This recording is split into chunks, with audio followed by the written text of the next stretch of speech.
Welcome to Meldon Law and Friends. I'm Jeffrey Meldon, founder and attorney at Meldon Law. Welcome to the show. We have a terrific guest for you today, and we're very excited to be here again with you. Some big things are going on in the Gator world. We're going to be talking about the Wombat Festival coming up with Wayne Irwin, who is the founder of Wombat Radio, and that's going to be fun. We're here at Spur's Gridiron Grill. You can see all of our helmets that were earned by Steve Spurrier over his career, and it's a cool place out here. We want you to come and visit sometime. The food is great and the atmosphere is spectacular, so check it out. Big things going on this week in Gainesville. There's the Orange and Blue game this coming Thursday, April 13th at 7:30. It's supposed to rain heavy all day, and nobody knows what's going to happen. However, Meldon Law will be there. We've actually got a big fan fest going on there starting at 5 o'clock, and it's going to be exciting on the North Lawn in the event of dry weather. We'll see what happens if it's drizzly out, but in all kinds of weather, we all stick together. And by the way, it's only a practice game. For those of you that know anything about the Orange and Blue game, I read recently somebody suggested we bring in an actual team, maybe not a Division I team, but a Division II or III team, and have a little practice game with another opponent. So we'll see if anything ever develops out of that concept. But for now, it's the Orange and Blue game where half the team plays on one side and the other half plays on another, and they keep score as if it's two teams. It's really important. It's the culmination of the spring practice for football, in which the coaches, number one, get to some idea of what the existing talent from the past year can do in the new year. And we have a lot of new players that register in January so that they can play in the fall and have the benefit of a bunch of practices. So you're going to see a lot of the new recruits, most of them start in January. So it's kind of a big deal for us in Gainesville. Couple other things going on. Gator Gymnastics. I love Gator Gymnastics. And Thursday, I think they're down to the final 8 right now, and they're going to be in a competition Thursday at 3 p.m. against 4 other teams, and the top 2 go to the finals or the semifinals. I think is on Saturday, and then a week from Saturday they compete. 2 teams compete for the finals. So the Gators are in the Elite 8, I guess you would say right now, and hopefully Trinity Thomas will recover from her injury and be able to compete. I don't know if they'll have her competing on Thursday or not, but check it out Thursday at 3 o'clock, and there's another 4 teams at 9 o'clock on Thursday. Other things going on. University of Georgia is coming into the baseball stadium this coming Friday, Saturday, Sunday for 3 great games, and it's always a battle when the Bulldogs are in town. So the Meldon Law is doing a fan fest at the baseball stadium, the Condren Family Ballpark. The game starts at 1 o'clock. We're going to be there at 11 o'clock having fun, giving away swag, and it's a great family event. It's going to be one of the better games of the season because there's not that many series against SEC competition, and it's Georgia, so we're always there. So come by. we've got a big wheel of fortune. You can spin it, and you will win a prize. I guarantee that. So come and enjoy it. In Ocala, lots going on. Riley's got great entertainment. Check it out. Our friends over at Wind FM are doing a lot of promotion to bring in terrific acts for you. World Equestrian Center, WEC, is rocking and rolling. Go out there and check them out. You will definitely be amazed. The food out there is superb and spectacular. So go and visit our friends out at WEC. And everything else is good. We're cruising along in North Central Florida, representing clients who have been seriously injured in accidents. We have offices in Gainesville, Ocala, Lake City, and all over Florida. We even have a South Florida office. So give Meldon Law a call, 352-373-8000, or go to meldonlaw.com, MELDON. We'll get you there. And we're certainly glad to help folks get in the right direction, whether or not they have a case that we're going to accept. We'll tell you how to settle your case on your own in certain circumstances. So take advantage of our free consultations, and we'll help you come up with a winning strategy to get you back on the road to recovery. So that's about it for Meldon Law as far as what's going on. We are giving away free books. Buying Florida Auto Insurance is our best, I was going to say bestseller, but it's free. But all you have to do is call the office or go on our website, and we will have a book sent to your home. It basically tells you what kind of auto insurance you need, what kind of limits would be appropriate, and it's a three-step approach to getting the best insurance at the lowest cost. So it's buying Florida auto insurance, and just ask for the insurance book at the office. They'll get it to you quickly. So that's what's going on. Okay, we're getting ready to go to our first break in the show, and we'll be back in just a few minutes. Meldon Law has been serving personal injury victims since 1971. In those days, Jeffrey Meldon's presence as an attorney in the music scene dubbed him with the nickname the Hippie Attorney. And although times have changed, two things haven't: our commitment to bettering our community by helping the injured, Albert, are you ready to go to the game? and our love for the Florida Gators. If you bleed orange and blue, Meldon Law is the firm for you.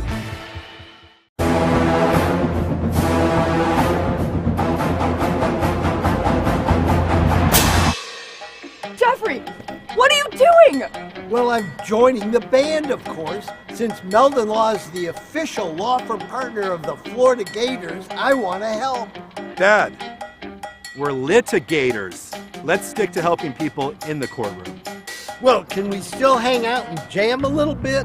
At Meldon Law, we won't back down. Hey dads and kids, join head coach Billy Napier at the Gainesville All-Pro Dad Experience, Saturday, April 22nd at 9 a.m. at the University of Florida Sanders Practice Facility and Fields. Learn fatherhood tips and participate in activities with your kids while rotating through stations on the field. It's only $25 per family, so register today at allprodad.com/events. The Gainesville All-Pro Dad Experience is brought to you by the Florida Department of Education, Dairy Council of Florida, and Tyson. I was going down a one-way street and a girl that was driving her car T-boned me on my scooter. I ended up going for an MRI and discovering that I had 2 herniated discs. Coming to Cary allowed me to not have to worry about what doctor I was going to see or what physical therapist I had to go to. They say, these are the people we trust. You're going to have a great experience there, and I honestly did each time. Call Meldon Law. Your consultation is absolutely free. I was driving behind a lady, and very suddenly she moved out of the way. There was a log laying in the road, and when I hit my brakes, I went on top of the log. I had 2 herniated discs. I just haven't been the same since. Jeffrey Meldon fought for me all the way. Him and his team really went there for me. Throughout the whole lawsuit, he made sure that my bills was paid. It was never no whenever I called him and asked him for something. Call Meldon Law right now. And I was in an accident. Someone ran a red light and hit me, and I was hurt. You don't know where to turn. Luckily, I called Jeffrey. These big insurance companies, they don't want you to win. They truly don't. But Jeffrey and his firm and the people that work here, they just really fight for you. You call the law offices of Jeffrey Meldon, because you're going to need help, and they will help you. Call Meldon Law right now. Hey, Sammy, look who's there. Say hi. Hey!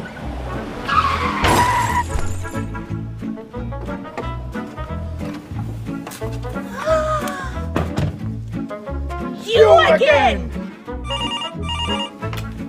Meldon Law, Jeffrey speaking. Jeffrey!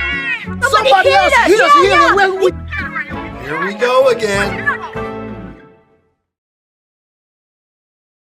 Welcome back to Meldon Law and Friends. I'm Jeffrey Meldon, founder and attorney at Meldon Law, and we're glad to have you back. Our guest today is Wayne Irwin, who is the founder of Wombat. You might ask, what's Wombat? So I'm going to turn the mic over to Wayne here and let him talk a little bit about what Wombat means. Well, the Wombat is our local radio station. It's a not-for-profit, locally run and operated community radio station that plays not only music from today, and plays music from every era and genre. It's very eclectic, and we play jazz, blues, folk, funk, rock, reggae, local music, and much more every hour. And thanks to generosity of our community supporting the station and contributing music and resources, we're able to stay on the air, and we're coming up on 2 years. Yeah, that's amazing, Wayne. So I listen to Wombat all the time, and it's pretty cool because it's truly a local station with an eclectic music. And for those of you that know my music background, I've always been a big fan of bringing in all kinds of different music. How did you determine that that was a format that would be popular?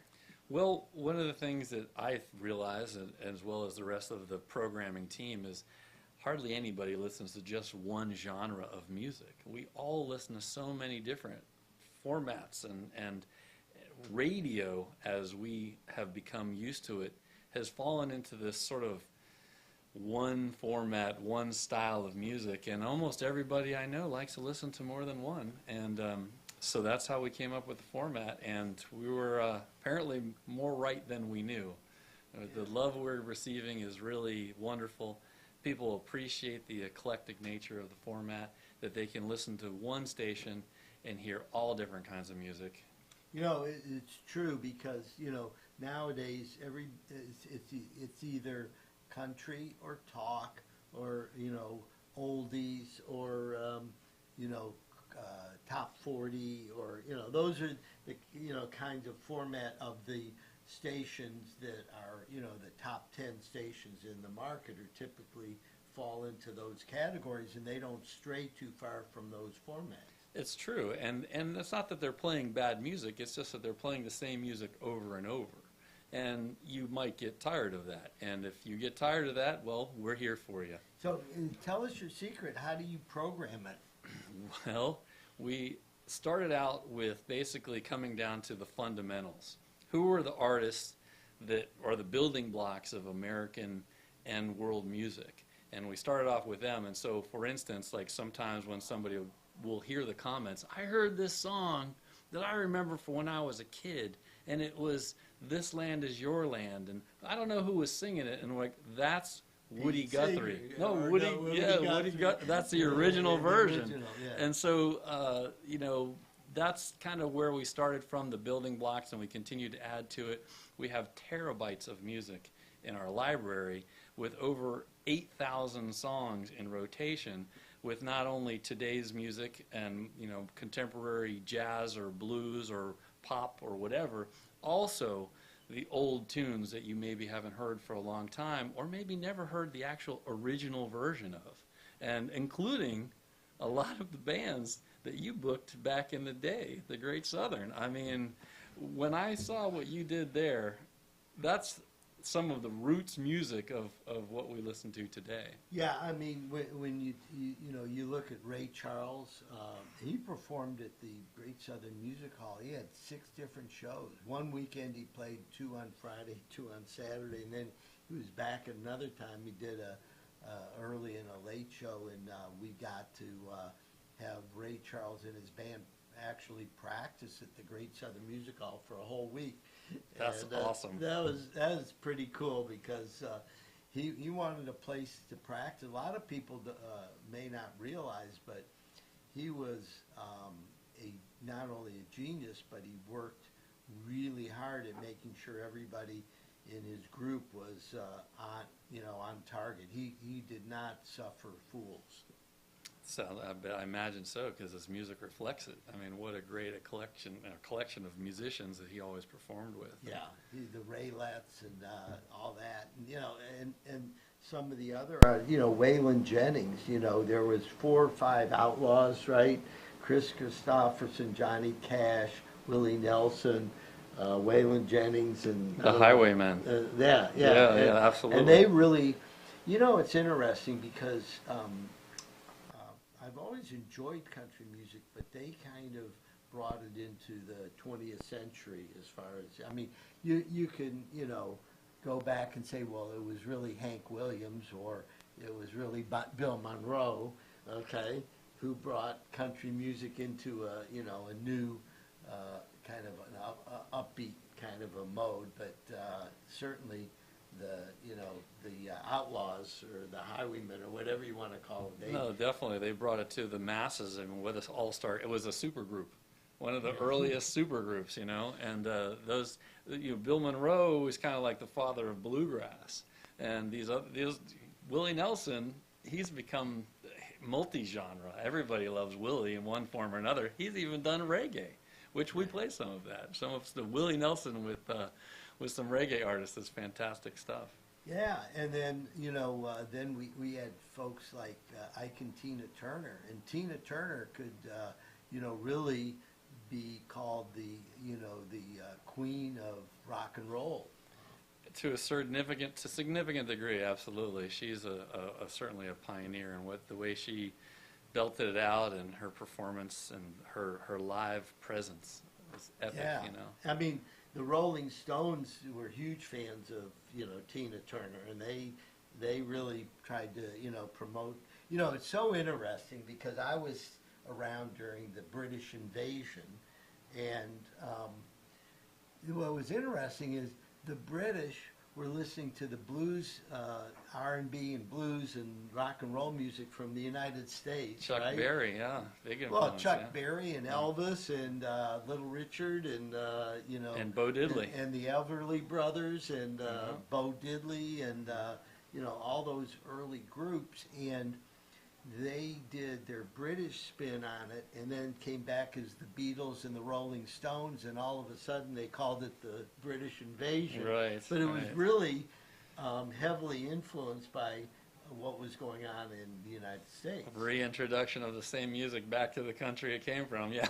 Right, Different exactly. form, yeah. And everybody was like, oh, you know, how, you know, and, you know, it's interesting because a lot of the music that, you know, the Beatles and Rolling Stones were listened to, certainly with the black musicians, was called race music, and in the early days, the radio stations wouldn't play anything but white music, you know, Right. by white artists. Which was a big part of why Elvis became so successful. You know why? Because people thought he was the black guy. Exactly. Yeah. And I mean, everything he did was kind of a ripoff. Right, because he had gone to the gospel churches and he had seen the dancing. He saw, I mean, his dancing, his singing, and all that. Now, it just so happened that he was the perfect person to be able to do that crossover into a genre culture of music that was really, you know, it was a combination of, you know, there was country, there was rock and roll, there was, you know, R&B, there was jazz. I mean, he was, you know, he's in, what, Tupelo, Mississippi, or wherever he was raised. Well, hats off for being the boldest person on the planet to take all that on and get up there and shake it like he did, because, and he had a great voice. There's no denying that, you know. He was the king for a reason. And, you know, a lot of kings ripped off a lot of people. Yeah. Well, look, so, you know, Big Mama Thornton did Hound Dog, okay, before him, right? And, you know, so it was like, oh, okay, you know, he comes out and he does, you know, You Ain't Nothing But a Hound Dog, and it's a, you know, huge hit. Huge. Nobody knew who Big Mama Thornton was, right. Okay? Yeah. And but he did that with several songs. However, to his credit, I think what he did was he opened up the floodgates so that black musicians could be played on top 40 stations. I 100% agree, and sometimes that's what you need to open the door to these other musicians is play their music, even if you're covering it, and then people are familiar with it when they hear it. And there's so many musicians that are like that. Like, for instance, Alan Toussaint is a musician who wrote for so many musicians across the world, and nobody really realizes that all of those songs are his. He was a fountain of amazing music and songs. And so, yeah, that's what, you know, it doesn't always work like you think it would, and the people that deserve the credit get the credit right away, but fortunately, eventually they do. And that's a big part of what we do on our station, on the Wombat. We'll play that popular version of the song, and then we might play a couple other versions until we finally wind down to the original version, and people are like, I just heard the same song 5 different ways in a row. And it's music education. And it's a lot of the fun of what we do and what we have at the station. And, you know, bringing our own community together in the case for supportive music and the unity that it brings is really what we're all about. So, folks watching and listening to Meldon Law and Friends, we're here with Wayne Irwin, who's the founder of Wombat. Before he founded the radio station, his background's an electrical engineer. He helped build a bunch of studios in town, started a solar energy company, which is still rocking and rolling, right? Pure energy solar. That's right. The sun keeps shining every day, and we keep on turning it into usable energy. Yeah. So tell me a little bit about what's the state of solar energy as far as being affordable now. Well, when I got into the industry almost 18 years ago, it was about 70% more in cost than it is today. It's never been, I wouldn't have guessed in a million years that it would be as affordable as it is now. And really, I mean, it pays for itself within 6 to 7 years, which is fantastic for a system that's guaranteed for 25 years. And for me as an engineer, I love the concept of it because Nikola Tesla was trying to get energy from point A to point B with no wires. And that's what we're doing. We're taking the energy from the sun with no wires, hitting the solar panels, and boom, it goes right into your home or business. And no fuel necessary. It's the sun. It's always going to be there. I mean, there's embodied energy and what it takes to manufacture the equipment. All things said, the energy that a system takes to replace the energy that it took to produce it is about 3 years. So it's a win-win for the environment. Economically, it's kind of a no-brainer. And as a reflection of that, many of our customers are accountants. So that's an indicator. They get it. Well, I don't know if I ever told you this, but I was involved with a client who had a early solar energy company in Gainesville in the 1970s. And back then, solar energy, you had, big clunky hardware, very expensive to make. The right? efficiency was really low. They were big, and oh yeah. But there was a famous professor at the University of Florida who was on the cutting edge of solar. It started with a G, I think. I don't know if you ever. Farber? Farber, maybe. Dr. Yeah. Eric Farber, yes. Yeah. When I first got into the industry, I met Dr. Farber, and what an amazing man. Some great stories to tell of his lifetime. And he always used to joke to me, he's like, I can make electricity out of a cardboard box. And he could. Yeah, he ran the Solar Institute here at Florida, at the University of Florida for many years, and was truly a pioneer. And I think was involved in the establishment of the Solar Hall of Fame, and what an amazing person. So Gainesville actually has a rich tradition. Not only are we in Florida, but we're at the University of Florida where some of the cutting edge research was being done. There is something about Gainesville, Florida. There's some amazing things that happen here. I mean, if you think about it, somebody like Eric Farber and the pioneering in the solar industry occurred here in Gainesville, Florida. The amount, there are at least 9 music Hall of Famers in the Cleveland Rock and Roll Hall of Fame from Gainesville, Florida. Yeah. There's something in the water here. Well, okay, so here's my theory. Okay, number one, we're the flagship university for the state of Florida and have been for a long, long time. They say 1853, but I use 1903. So that's about 120 years, right? We've been a university, and because we've been the flagship university, so many people, came through the University of Florida, and it was the best and the brightest in the state. So I think that contributed to the growth as far as specialties such as solar energy. As far as music goes, I remember back when I came here in 1970, Tom Petty and Mudcrutch was here, and they survived by playing fraternity and sorority gigs, and then they went out to Dubs, and then they went to the Lamplighter, and then they went to this place and that place. And so to be good at anything, you have to do it a lot. That's and true. The University of Florida had lots of fraternities, lots of sororities. They wanted to have parties as often as possible. So every Friday and Saturday night, a lot of the local bands were playing over at the university. Yeah. So, when you had, guys that were, trying to enhance their music, they actually had places to go. So, when, it was, Bernie Ledden and Don Felder with the Eagles, I forget the name of their group, but, Mandy Quintet, I think, was. Is that what it was? Yeah, I can't think of whatever, it, yeah, anyhow. yeah. But they had places to play.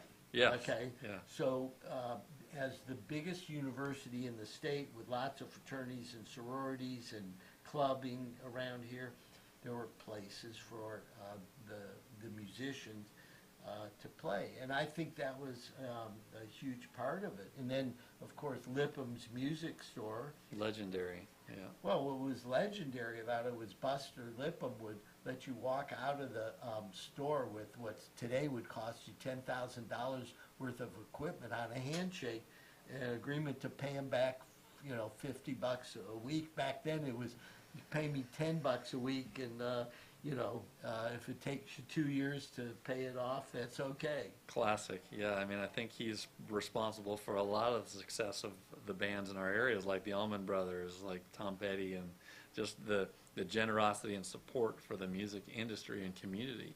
And that's what we are also trying to do, is rekindle that.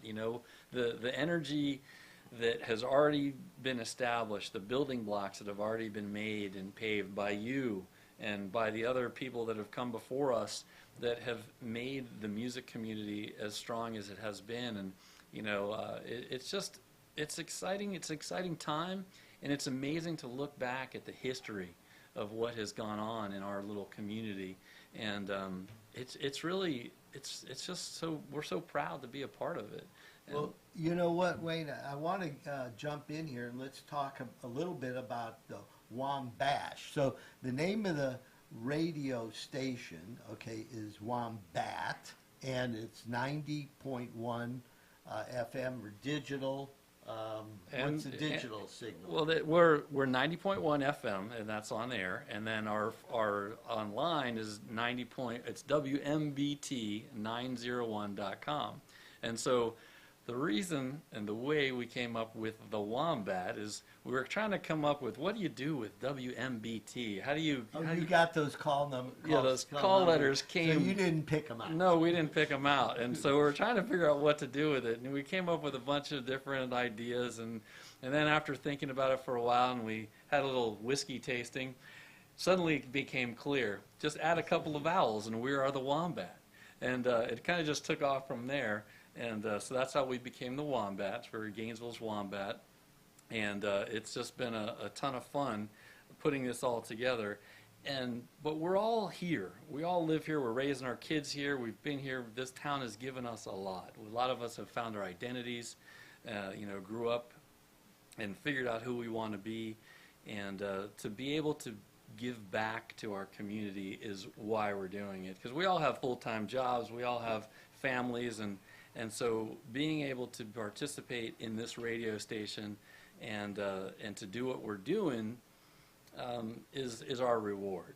And what we're doing, and we're 2 years old now, and so like we've been talking about, paying homage to the bands and musicians and the community that was here before us that built this community. We want to honor that. And so the Wombash, the second anniversary, this is a Gainesville Music and Heritage Festival. We're not just going to be playing bands that are currently active.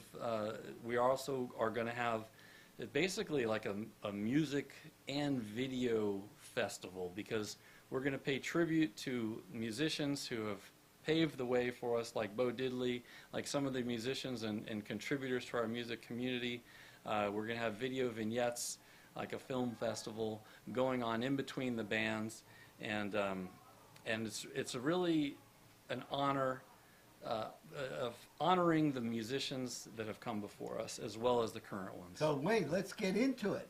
We got 2 nights, 2 days, Friday, Saturday. Friday night is out at First Magnitude, right? That's right. Friday night, First Magnitude. We're going to have 3 bands there, kicking that off at 6 o'clock.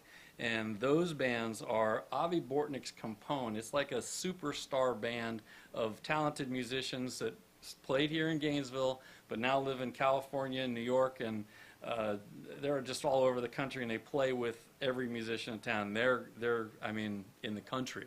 And so you can look it up on our website, WMBT901.com, click on Wombash, and learn about these bands. Also playing at First Magnitude will be the Slims and the Jordan Burchell Band. Those are both local current bands, really good bands.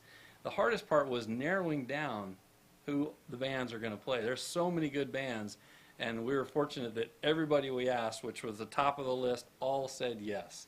And then Saturday is all day, beginning at 1. And where are we doing Saturday? Saturday is going to be at Heartwood Soundstage, the outdoor stage. Wow. And so that is going to be a heck of a time. So Saturday we're going to have the Sousa Brass Band playing.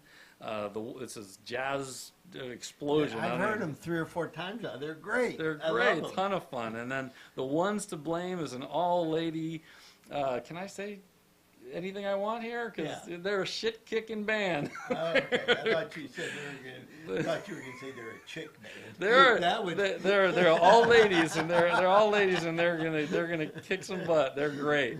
And then also playing is the Little Jake Mitchell and the Soul Searchers, who we're so honored to have them. So Little Jake played at my last big birthday party. Oh, okay, awesome. And the head of the band, Charlie Blade, right? Yep.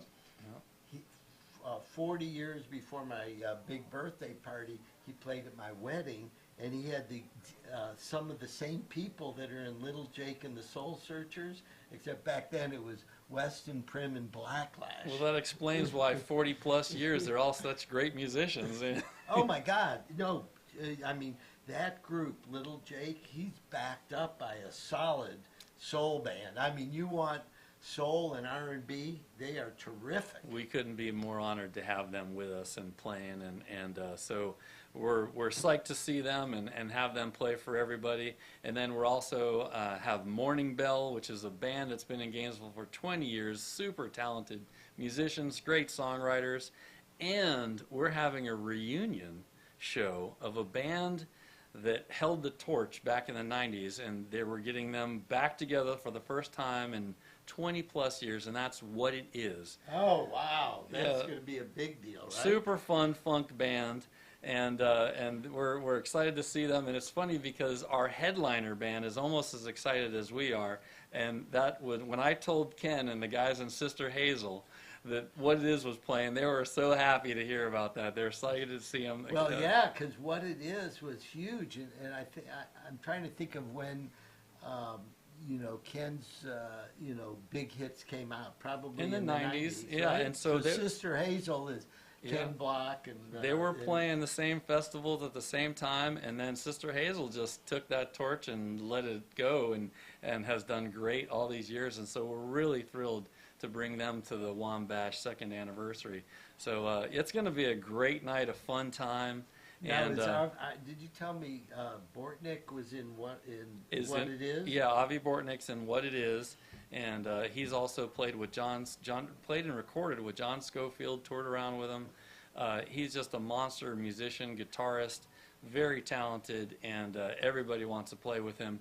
And the music both Friday night at First Magnitude and what's going to happen on the stage Saturday all day at Heartwood Soundstage is going to be amazing. So that's May 12th and 13th. May 12th is a Friday. May 13th is a Saturday. And the show Friday night is free, and the show Saturday all day is only $50. And for those of you that have bought tickets to live music shows recently, $50 barely covers the basic overhead. I mean, it's a greatly appreciated donation to help pay for this wonderful time, and it's going to be beyond just what happens on the stage. We're going to have, like I said, a bunch of video vignettes of these musicians, of our history, as well as food vendors and art on sale, and a bunch of fun merch. And let me tell you, folks, the special effects and what we're doing at this event is going to be something that you're not going to want to miss, because your friends are going to be telling you, it was amazing. Oh, well, see, now we have an electrical engineer telling us that special effects are going to be amazing. It's going to be a time. And I'll tell you, it's really super exciting that you're doing it out at Heartwood, because what Dave Malash and Hoach Shatama and everybody out there has done is such a great contribution to the Gainesville community. Absolutely, and Bob McPeak for getting it together, and we lost him last year, and this is partly an honor to him too, because he's been a pioneer and contributor to the music community for so many years, and with Mirror Image Studios. All these bands that we're talking about have come into Bob's studio at least one point in time, including Sister Hazel, What It Is, and all of them. So, again, this is called the Wombat Festival, Friday, May 12th, and that's going to be at First Magnitude Brewery, and they have a beautiful beer garden there. It's really awesome. And really tasty beer. And tasty beer, yeah. John was on recently. Oh, great, yeah. And so First Mag is like this incredible brewery right in the heart of Gainesville. They have become a true community hub, and they brewed us a Wombat beer. Oh, so see, I didn't know about that. I haven't tasted it yet. Looking forward to it. I want the Wombat. So is it a ale or a lager? Do you know? I think it's an IPA. An IPA, Yeah. but okay. So that's an ale. So John Yeah. was trying to explain to me all about beer and what makes it a lager and what makes it an ale, and the IPA. I don't know. I think IPA's India Pale Ale. Yeah, that's what. Pale ale. So it's It an is ale. an ale. Yeah, it's exactly. not a lager. It's not a lager. Okay. Exactly. Okay. Yeah. So now what that means to those of you that are beer drinkers is that the lighter beers, I think, are mostly the lagers, and the heavier beers are mostly the ales.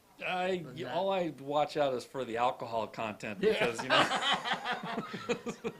No, but John was great. I mean, he was here. I spent 40 minutes having him explain about making beers and how they do it at First Mag, and it was incredible because I didn't know all of that. I'm I love beer, and I drink a lot of different kinds of beers. And when I travel around the world, I like to try their different beers. And it's kind of, beer is so foundational. It goes back probably 5,000 or 6,000 years. Yeah, to the abbeys and the monks, brewing their Okay, own. so we're getting near the end of the show, so we need to recap some stuff here. Okay, first of all, Wayne Irwin is here with me, and he is the founder of Wombat radio station 90.1, and we want you to listen to the Wombat, because if you haven't, it's really cool. I do my radio show on the Sky every Saturday morning at 10:30. So I listen to the music on Wombat going there and coming back, and it's kind of more of laid back kind of. Yeah, so that's Saturday Morning Jazz, and that's a program that is a great program hosted by Quincy.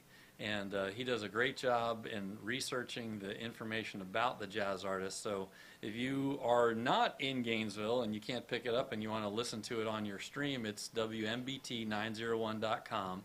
On Saturday mornings, we have Saturday Morning Jazz, and that's followed by typically full concerts all day of various artists, all current and historical.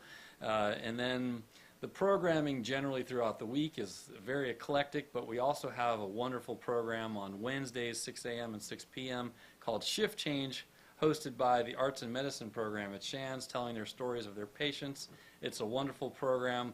We have jazz shows, we have blues shows, we have folk shows, we have funk shows, we have Kathy DeWitt doing Across the Prairie. There's so much that you really just got to go to the website and check it out. And just tune in. And I say, give it 30 minutes, because you're not going to, it's like Florida weather. It's not going to stay the same for very long.